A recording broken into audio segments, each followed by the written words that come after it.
एक बार सती जंगल में घूमने के लिए गई, तो वहाँ उन्होंने किसी को देखा। उनका सौंदर्य बहुत ही आकर्षक था।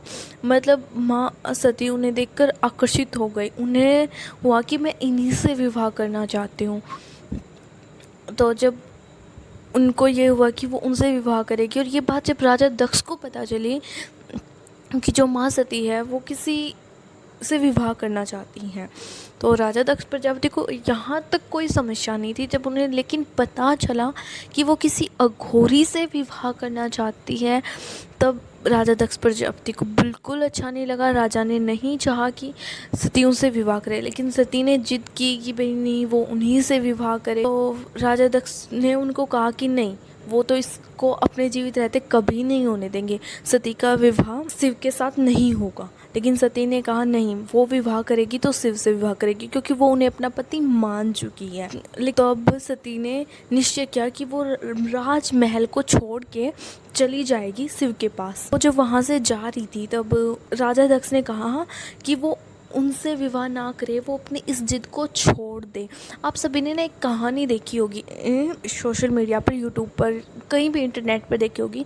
जब राधा श्री कृष्ण के पास जाती है, तो राधा के पिता राधा को बोलते कि राधा, तुमने एक कदम भी श्री कृष्ण की ओर बढ़ाया तो मैं तुम्हें संसार में अपवित्र घोषित कर दूंगा।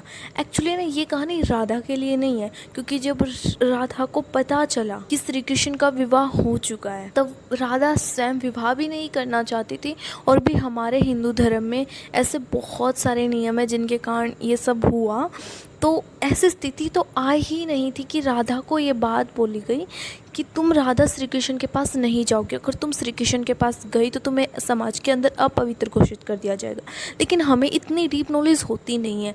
हाँ, बट ये पास्ट का कॉन्सेप्ट है, धर्म से रिलेटेड कॉन्सेप्ट है, तो उन लोगों ने इस चीज़ को रिप्रेजेंट कर दिया अपने शो में। राधा कृष्ण शो के अंदर आपको ये क्लिप देखने को मिलती है। ये क्लिप यहाँ की है। सती ने कहा कि भाई वो महल को छोड़ के शमशान में जाएगी, महल को छोड़ के एक अघोरी के पास जाएगी।